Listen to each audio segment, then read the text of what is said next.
Hello,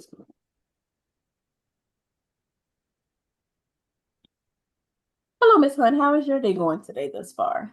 It is well. How about you? It's going good. Had a few other post observations today, but it's working its way. It's working its way. That's Did you good. receive your copy of the rubric? I emailed it to I you. I did. I did. I got it and I have it right here in front of me. Okay, perfect. Did you have time to review it? Yes, ma'am. I Okay, appreciate that. of course. And so basically, I'm just gonna go through it real quick of how we're gonna look at it. So we're basically gonna go through each domain, and then we're gonna Mhm. go through each one of the dimensions. And you already saw your ratings, correct? Yes, ma'am. Okay. So just kind of giving you an overview of what went into that. Just keep in mind that all of the ratings are evidence-based and nothing is done by my personal opinion. It's based off what I saw in the lesson. Okay. So we're first going to look at planning, and we're going to look at standards 1.1, Mm-hmm. 1.2,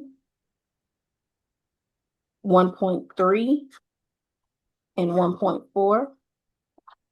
And then we're going to move to instruction, which is achieving expectations 2.2, content knowledge and expertise, dimension 2.2, instruction and communication, dimension 2.3, differentiation, dimension 2.4, monitor and adjust 2.5, and then we're going to move into learning environment, which is domain 3, which is classroom environment and routines and procedures, dimensions 3.1, managing student behavior, dimension 3.2, classroom culture, dimension 3.3, and then we're going to move into domain 4, professional demeanor and ethics, dimension 4.1, goal setting, dimension 4.2, professional development, 4.3, school community involvement, dimension 4.4. Are you familiar with all those domains and dimensions? Yes, ma'am. Okay, I am. perfect. Perfect, perfect, perfect. So before we start, do you have any questions for me? After reviewing the rubric, is there any questions that you have in mind that you would like to ask? No, like this is pretty standard across the board. So, I'm being observed on the same standards regardless of content. Is that correct? Yes. Yes, Okay. ma'am. Yes. It's all based off the instruction and based off evidence, based off what did Okay. I see you do, what did I see the students do, how was the interactions, all those things are evidence based off exactly what I saw. And if you see in the comments and in the evidence, that's why I literally was like, the teacher said this, the student said Okay. this, just so that you can track and know that I was literally going by everything that you were saying that they were saying. Okay. All right, first, I want to start by saying thank you for letting me visit your classroom. I really enjoy seeing your seventh graders work through the lesson. They seemed really engaged. They were all focused, they were seated, and it looked like everybody was ready to learn. But before I share your ratings, I would love to hear how you felt about the lesson. Can you give me one thing that you think went well? I think that, well, my classroom management, I feel like I have a pretty good grasp on that. My students know they do call and response a lot. Um, they I have a good rapport with my students, so I feel like I am able to kind of relate to them, bring content to where they can understand it and make it relevant to their world today. The fact that I teach history, that's kind of a hard thing to do. A lot of times students like to tune out because, oh, it's in the past. It's We're talking about things that took place in the 14 and 1500s, and they feel like it's completely irrelevant to them. So I think I do a pretty good job about making it relevant to them in their world to where they can understand it, speaking in language that they understand and that they relate to. And that also is kind of based on my relationship that I build with them. So I am proud of myself for that. The same with my, like I said, the classroom management and the learning environment in general. I feel like I have a good grasp on getting them to understand what are we going to be learning today? How are we going to learn that today? Mentioning the teaks, which they don't really like me mentioning the teaks, but kind of telling them what the teak is and then breaking it down what that means, and having that posted on my board, and then just the normal routines and things like that. They know how to ask to go to the restroom. They know how to get a pencil. They know how to grab their materials and where everything is kept and the day-to-day procedures that they should be doing on a regular basis, which helps my classroom flow pretty well. So I am proud of that.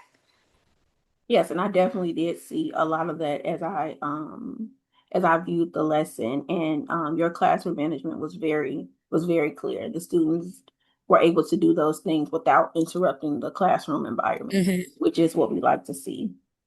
And just to be sure, in history, your teaks, are you guys doing more than one teak a day, or is it more so you guys can be doing multiple teaks in a day? Yeah, so a lot of times we are hitting multiple teaks in a day, multiple Mhm. teaks in a lesson. And that really is because in social studies we have so many teaks. We have so many teaks that we have to get through during a calendar school year. So we try our best to chunk it and make it as cohesive as possible. But a lot of times we do hit multiple a day. Um, there are a couple when we get into Texas Revolution where we will focus on one in a lesson, but most of the time we're hitting, 7.2A at the same time that we're hitting 722B. And that's because we have vocabulary on top of, locating things. We have to do a lot of mapping. We have to do a lot of comparing and contrast. And so we try to chunk them in a way where it does make sense to them, Mhm. at the same time that we're hitting the different teaks. Okay. Okay. Thank you for sharing that. Now, what is one thing that you wish you could have done better or differently during the lesson? I have a couple. So I think that I could use improvement in my pacing. Um I'm from DC, so I talk very fast so, sometimes. And so sometimes it comes out rushed. And even when I'm not meaning it, and while it makes sense to me in my brain, sometimes I look at my students' faces and they're trying to catch up. So I could definitely work on my pacing. Um, and then I also think that I could work on my monitoring and adjusting. So when I see, especially because I have such a broad spectrum of children in my classes, I do not teach any honor courses. I have all on level or on level and in class support classes. And so with that being said, I also have a lot of English language learners, and there's just such a mix that I feel like I'm teaching at four different levels at a time. And so, where I feel like I could use a little bit of support and improvement would be my monitor and adjusting, seeing that, hey, my group of EBs, they are not really getting it where, my on levels are, and kind of adjusting for them or adjusting for my push-ins or adjusting for those kids who could use a bit of that support in the moment. I think I'm better at it when I have the scheduled day of, hey, I'm going to be doing small group or I'm going to be doing intervention on this day and I have it scheduled.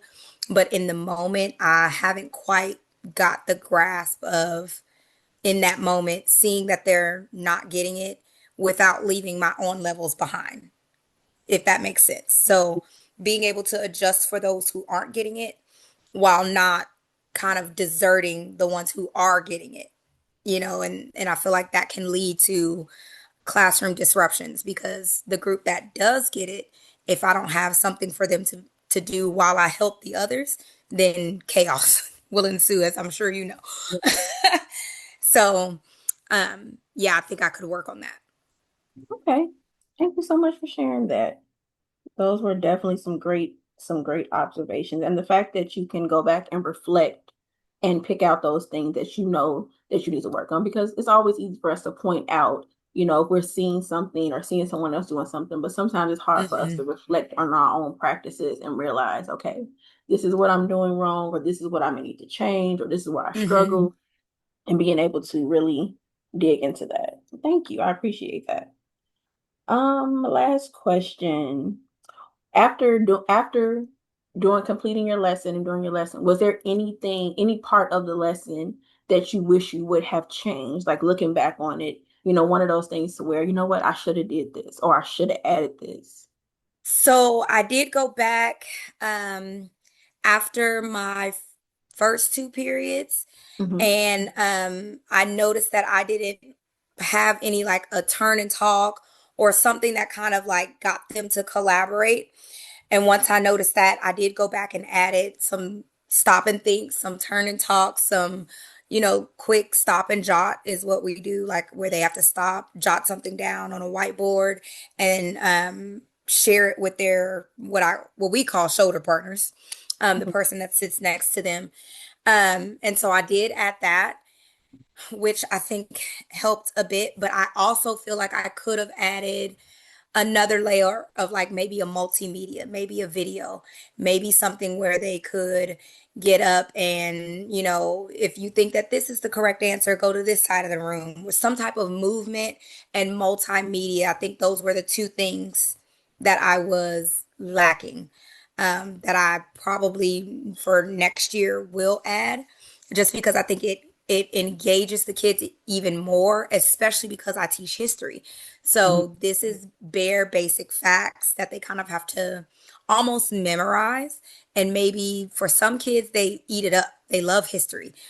Others do not. And so adding something like a multimedia, getting them up out of their seats and things like that, I feel like might grasp their attention a bit more and make it more memorable, more retainable for them in the future when they're testing, because maybe they don't really remember all the facts, but if they can remember the video or what they saw, or if they remember a funny moment where they had to get up and move around the room or what have you, it might get those boring facts, boring to them because I love history, but boring facts to them, Hmm. to stick in their memory.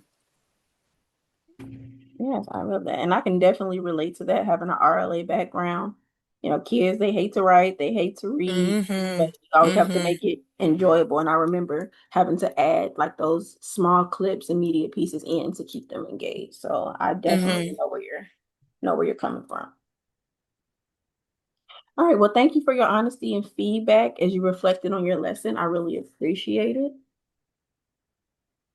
So we're Thank about to you. get into our domains, the Okay. fun stuff. The good stuff. So in domain one, planning. Mm-hmm. In standard 1.1 over alignment, you score proficient. So the evidence that I collected for standard 1.1 was that the lesson was clearly aligned to the TEKS. With the objective, students will explain why different European countries explored North America. The assignment directly addressed the three G's that were stated in your objective. So there was alignment there. In 1.2, data and assessment, you also scored a proficient. The evidence showed students completed reading and responses, and there was an informal check for understanding during the lesson. Exit ticket was displayed and completed, and data was collected. In 1.3, knowledge of students, you scored accomplished. Evidence, teacher incorporated academic vocabulary supports and visuals, which effectively supported ESL learners and showed awareness of student needs. So I definitely did notice that in your warm up, how you had the vocabulary word with the definition, and then you had a picture, and you even had the kids to draw. And I like how you reminded them, like, I'm not grading you on if you're artistic or not, Mm-hmm. but can you complete the assignment? I thought that was really good. I really enjoy seeing that. All right, and that's domain one. Did you have any questions about your ratings or the evidence? No, I think that, like you said, the pictures, especially in my experience, I've had a lot of EBs in my classroom. And sometimes, I think when I first got into teaching, when I thought of EBs, I automatically thought of Spanish speaking. We live in Texas, and so Spanish speaking students. Mhm. And so when I first started out, that was my mind always. But over time, I realized not all of my EBs are Spanish speakers. Some of them are from Israel, some of them are from Russia, some of them are from so many different places that I had to, think of a way where universally they could get it across. And so kind of having that bolded vocabulary and some type of image next to it, that even if it's a symbol, um, I try to incorporate that in all of those things just to make sure that they have something to grasp on, even if they can't quite understand the, English term for it. I also kind of have them use in their um, with their EB status, they all get a dictionary that is their home language to English. And so when I see that, or we have vocabulary days, I kind of push the issue. Okay, pull this out. Make sure you use it to kind of have them relate to it. So it is good to hear that that's something that you notice, because it is something that I am intentional about. And also that I would like more training on what are other ways that I could, make sure that my English language learners are kind of getting that information. So I appreciate that feedback.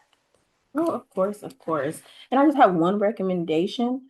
When you are doing the vocabulary, you could even, when you put the definition in English, you can also include a Spanish definition or put the Mm-hmm. word in Spanish. I have, seen that before too, and I noticed that that definitely works too, because now they're having their first language included in the lesson, which probably Mm-hmm. makes them a lot more comfortable when answering and things like that. Oh yeah, that'll be really good. I'll definitely use that. All right, domain two, instruction. In 2.2, achieving expectations, you scored a proficient. The evidence showed clear objectives were communicated and students engaged in completing the task. Most met the expectation of the identifying motives of exploration. In 2.2, content knowledge and expertise, you scored proficient. The evidence showed that teacher explained motives clearly and connected them to countries accurately. Content was grade level appropriate and scaffolded for student understanding.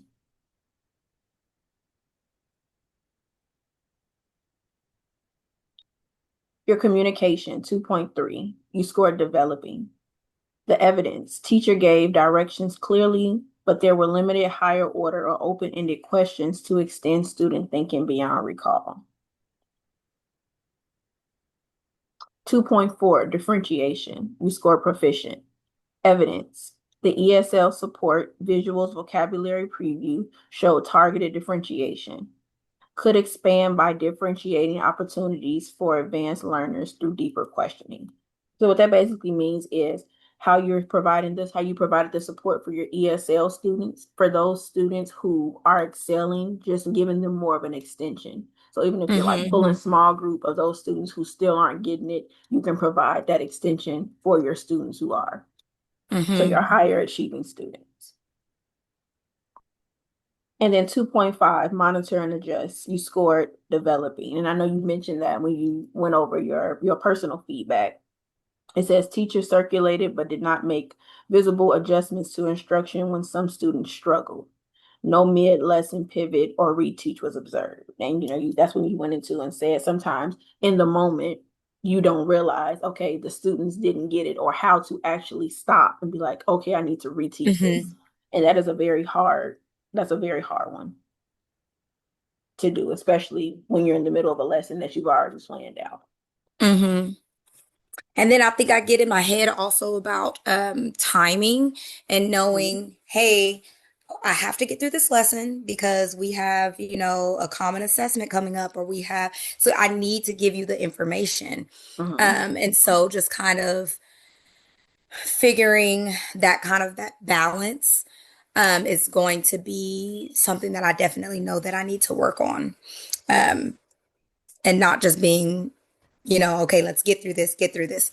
Because if they're not getting it, they're not getting it. And so um, I definitely agree with that feedback 100%. Okay, perfect. And I know another thing that really helps is I noticed you had your clock in your room. If you Hmm. want to use like you had your timers on your slides, but if you wanted to set the clock and be like, okay, I want to spend this much time on this specific lesson. Hmm. So kind of setting timers and things like that to kind of go off to remind yourself like, okay, I need to go on to this, to the next thing. And I know with our change from 50-minute classes to 45-minute classes, that Hmm. definitely took a toll on Hmm. instruction because now I didn't think you it don't have that was extra 5 minutes. right. 5 minutes makes a difference for Hmm. sure. It definitely does. All right, we're going to move into domain three, learning, Hmm. the learning environment.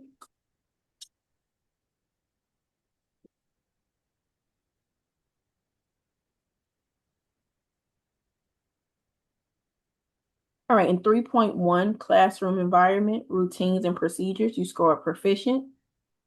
The evidence shows that there were smooth transitions from warm up to reading to the reading assignment. Students knew Hmm. expectations and followed procedures without disruption. Yes, all the students were engaged, and even the ones that were not engaged, when you did when you did correct them, they literally got right back into the lesson. Like there was no major disruptions or anything like that. Let's see.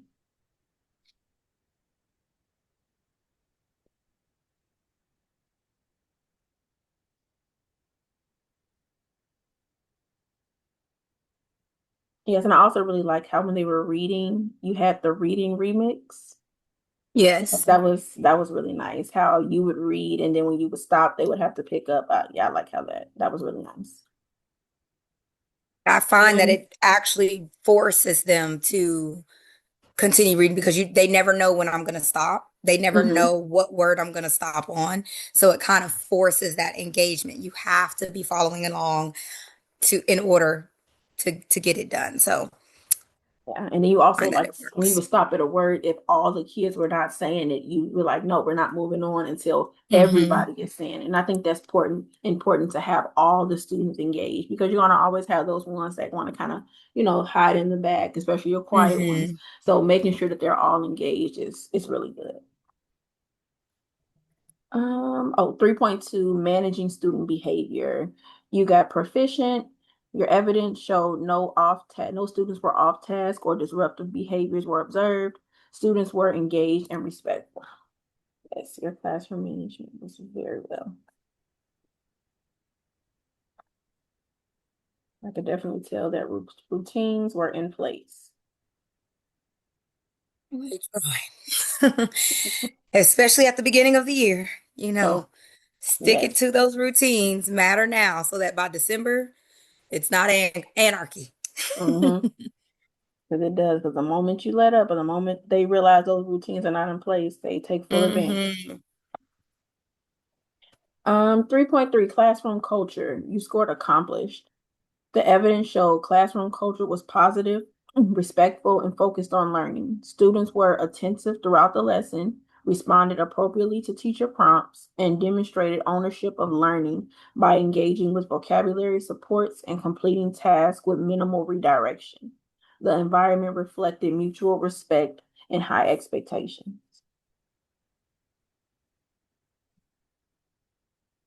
Do you have any questions about domain three? No, ma'am. I am pretty happy with how much I've grown in that. It takes so much practice. People think that Mhm. teaching is just easy. You get up, you deliver a lesson, and all is well. And there's so Um, many moving parts. There's so many moving parts that, getting a grasp on that classroom culture is a big deal. So I'm very happy with what, I've set in place and I've been practicing with my students. I'm pretty proud of them. Yeah, you can definitely tell the relationships are there. Domain 4, professional practices and responsibilities.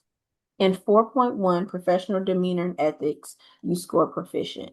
The evidence showed that teacher demonstrated professionalism, preparation, and ethical treatment of students.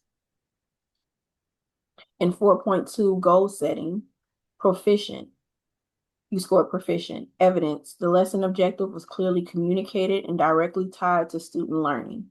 Students will explain, for example, you put students will explain why different European countries explored North America. The teacher's planning showed intentional alignment to the TEKS, creating a measurable goal for student outcomes. In 4.3, professional development, you scored developing. The evidence shows that teacher is implementing effective strategies, vocabulary, and visuals, but next step is expanding instructional practices, structured discussion, higher order questioning to show student growth. And that's kind of what you touched on before too, like how you Hmm. see after reviewing your lesson, you went back and you implemented some of those things in after seeing, okay, I know I didn't do this, but I know that implementing it in my next few classes will work better. Hmm. And then 4.4, school community involvement, that was not observed in this lesson. Any questions about domain 4? So with that going back, and I guess this is just more so um, as advice, should I always have some level of maybe a formal assessment at the end? Should it just be exit tickets? I don't want my kids to then think everything is going to turn into a quiz or a test. Mm-hmm. But having that kind of check for understanding where I'm able to then go back, does that need to be an everyday thing or a by teak thing, or what would you say? Okay, so for informal assessment, so the good thing about an informal assessment is that it's informal. So you can have kids do a turn and talk, and as they're turning and talk Okay. doing a turn and talk, you can be kind of circling the room, and you could have your notebook and be taking notes and listening to their conversations. And say you have person A go first and they're answering the question, and then person B, you can be listening to see, okay, did person A actually answer the question? If not, you Hmm. can be jotting that down. Okay, did not really understand. But then person B may have gotten it right, and you can write down that person mastered whatever, even if it's during an exit ticket, that they mastered what that objective was or what that standard was for the day.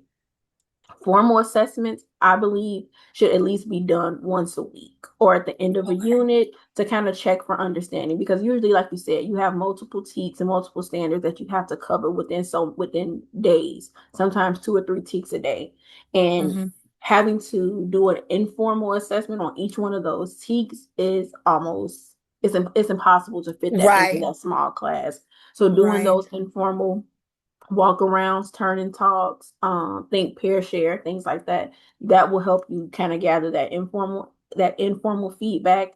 But a formal would be like a CFU or answer 4 Okay. questions, and they're all connected to the standard, if that makes sense. Okay.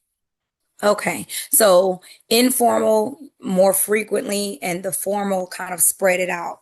Mm-hmm. Okay. Yes. Okay. Because you're right, you don't want them to feel like, every day we're having a quiz or every day I'm being Right. tested on something.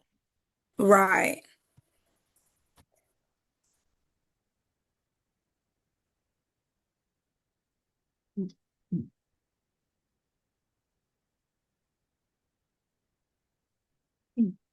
All right, I guess so I could even our implement. oh, go Oh, I'm ahead. sorry. I was saying I could even implement like a clipboard maybe, and then as I'm going around just to kind of keep that documentation for who Mm-hmm. has it and who doesn't have it. I think I definitely will start doing that walk around and kind of noting. I like that. I'm going Mm-hmm. to take that with me. And that way it's like whole class. That way kids don't think they're being Hmm. singled out. And you just have a list Right. of students, and whether you just put a check or X for got it, Hmm. didn't get it. just to make it so it could be quick and easy for you because when you're having to do a classroom of 25 plus kids, it's hard to Right. write down notes for each kid. Right. That also helps me build my list for interventions as Hmm. well. So I like that. I like that idea. Thank you. Of course. All right, and that actually takes us right into your area of refinement. So your area of refinement is just one area that I'm going to be observing and kind of wanting you to really focus in on based off your Mhm. observation. So this is one area to where I've seen that there could be some improvement and some things change. It doesn't mean that you're absolutely not doing it because again, I only saw one lesson, but it's just based off what I saw. This is something that I think you can implement. Hmm. So in domain two, communication and monitor and adjust. An area of refinement I like us to focus on is building in opportunities for students to process verbally. So those are those turn and talks, think, pair, shares, and sentence stems. And then in our Okay. previous conversation, you told me that you added those, which was really good. So you're Hmm. already putting it into place. This will allow peer interactions and you could circle the room and do quick informal assessments, which is what we Hmm. just discussed. So you actually kind of beat me to it, but that was definitely my area of refinement. And the fact that you were able Okay. to realize those were your next steps was great.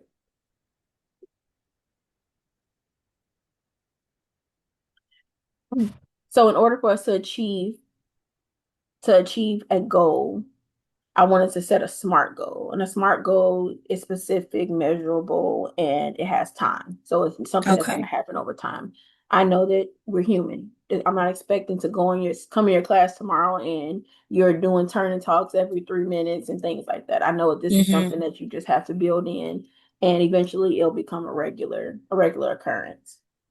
So your SMART goal is going to be by the end of the next 6 week cycle, you will implement at least one structured student discussion strategy in three different Hmm. lessons.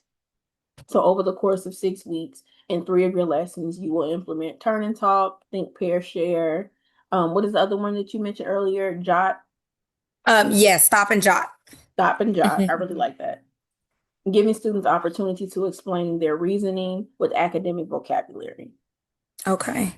Yeah, and when they're talking with their peers, that is really good for them because it not only gets them thinking, but sometimes kids who normally won't answer a question or Hmm. won't talk to a peer, those are things that make the kind of forces them to talk because it's Hmm. always that awkward moment. So where, okay, I'm sharing to you, so you need to share to me. Share to me. Hmm. And like I Hmm. said, and then those are those moments to where when those kids are quiet and you're walking around and you see partner A sharing, but not partner B, then you can kind of, intercept and be like, Hmm. okay, well, what were you thinking? Especially when you have those kids, because you know your kids, you know the ones that are shy. Okay, well, what do you think? Maybe the kid will feel more comfortable, sharing with you. Hmm. And that I'm glad you said that because that was going to be my question. Is it more so about them talking to each other or does talking to me count? So I'm glad you said that. That answered my little Yeah, the question. goal is definitely to get them talking to each other because it kind of takes Hmm. them out of their comfort zone and allows them to expand. And then your higher level kids sometimes are interacting with your lower level kids, and Yeah, sometimes it pulls them to think at a higher level, like, oh, their response was kind of good. Let me reach a little bit deeper. So yeah. because kids they really care about what their peers think What their and what peers they think. say. Mhm. And to follow up on this SMART goal, I will be conducting walkthroughs specifically focused on peer-led opportunities to explain their thinking and reasoning to show understanding of the standard.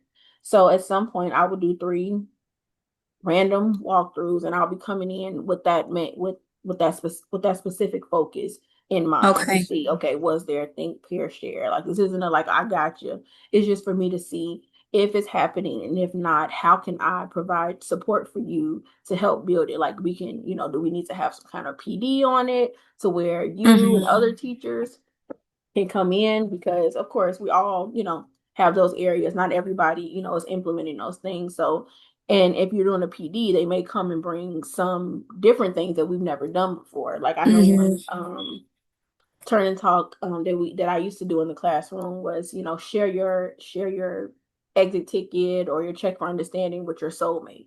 and that's when they would Hmm. go find somebody who has the same shoe as them, Okay. same shoe or That's same cute. shoe color. Soulmate.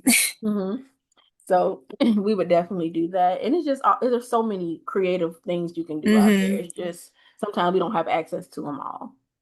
Now, if I get to the point where I'm kind of at a loss, do I need to wait for you to do the walkthroughs, or can I reach out and say, "Hey, I'd like some training on, this or what have you?" Or do I just need to wait until the walkthroughs are done and then conference with you?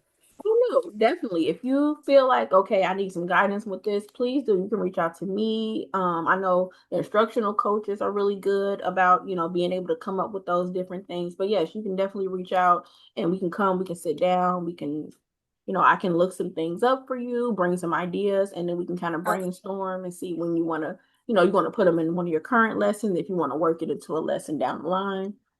But yes, most definitely. Anytime you need that support, always reach out, please.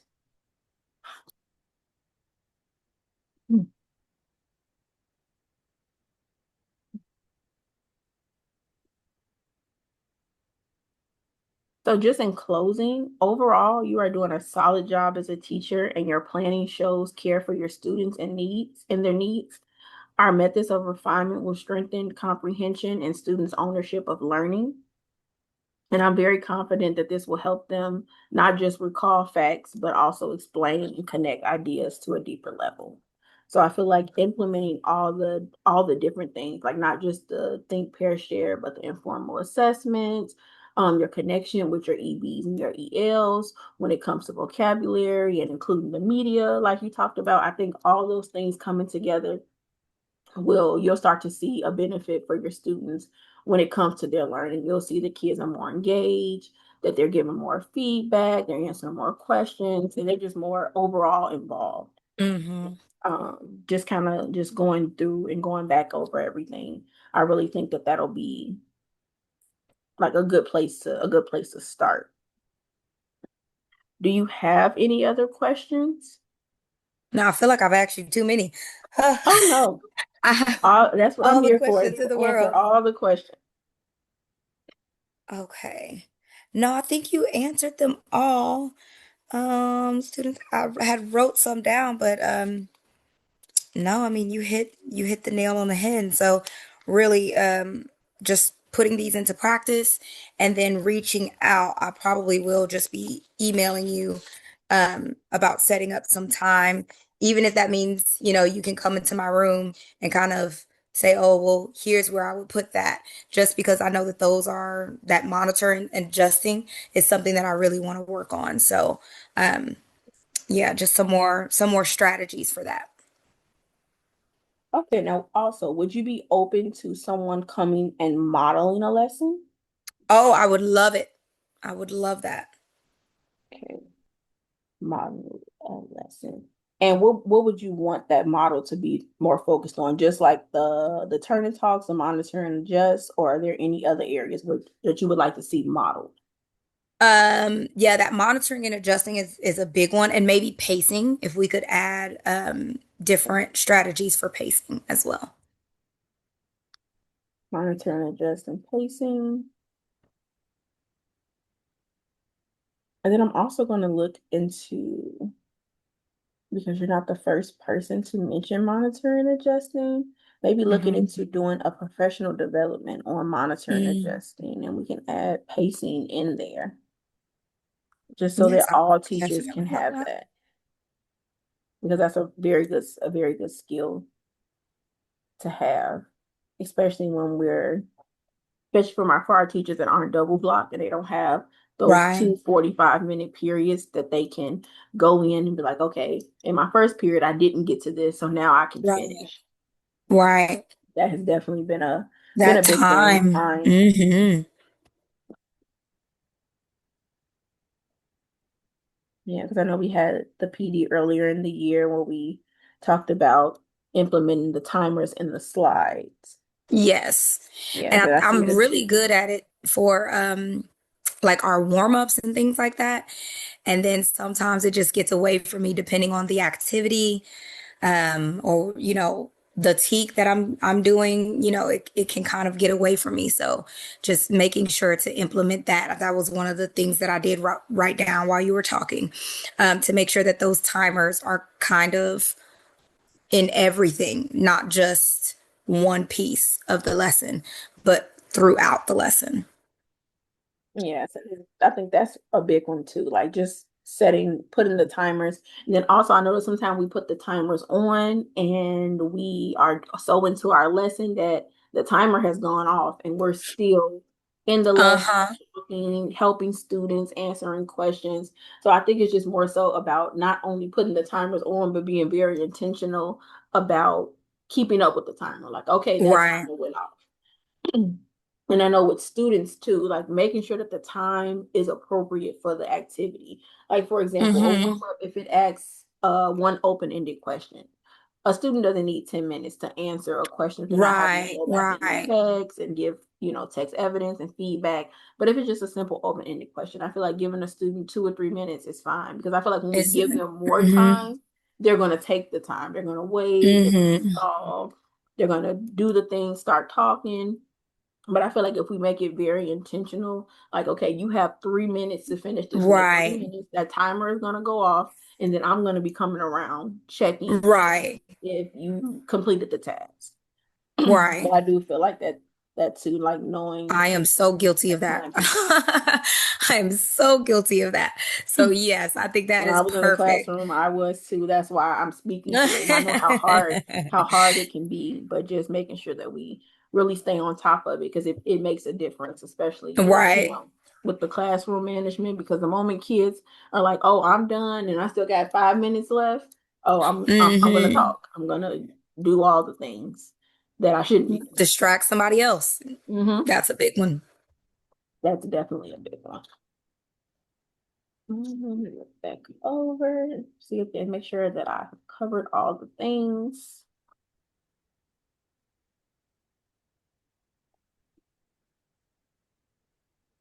Mhm. Are you familiar with how to sign your T-test in Strive? I am not. Okay, so basically you're gonna go into Eduphoria and then you'll go into Hmm. your Strive account. You'll go in and then you That's the should same be, one where I did the original putting all like the beginning of year and all of that. That's the yes. same one. Okay. So you go in there and then you should actually, usually I'm gonna go in first and I'll sign. So you'll see my Okay. signature already there and you'll just click underneath where it says teacher signature. Okay. You'll click it and then usually it'll like have like a generated thing from your email and it'll populate your signature and then it'll automatically save and then a copy of that will send to my email so that I know that you signed. Okay. Does a copy send it to my email as well? Or is it just notifies you? That I'm not sure if I actually checked on Okay. that. I'm glad you asked that. I will definitely double check. It should, just so that you Okay. have that copy. Although I sent you a copy, but to have a Okay. copy, confirming that you signed, that makes a big difference. So yeah, so when you sign it, it's just basically stating that you have received your T-test results and that you had your post observation. Okay. So are there any last minute questions that you have for me before we end our meeting? No, ma'am. That is it. Thank you so much for all of your help and your feedback. I really, really, really appreciate it. Of course, that's what I am here for. And I know you asked earlier about contacting me or letting me know if you need help with anything or if you had any questions that you needed answered. I'm definitely here. You can email me if you see me in the hall. You can stop me. All the things. Do All not the things. hesitate. I know sometimes teachers think, oh, principals, they're just so busy with all the things. And don't get me wrong, we are. Y'all are busy. However, our job is to make sure that we support our teachers and make sure that you guys have all the things that you need. So please do not hesitate to ask. Yes, ma'am. You got it. All righty. Keep doing a wonderful job teaching. It's clear that your students love you. and that you're doing all the things. And I will be seeing you when I do my first walkthrough. Yes, ma'am. I'm gonna be ready. I'm gonna be ready. You're gonna see a lot of turning talks. I'm gonna be ready. I cannot wait. All righty, bam. All righty. You have a nice day. You too. I'll talk to you later. All right. Bye bye.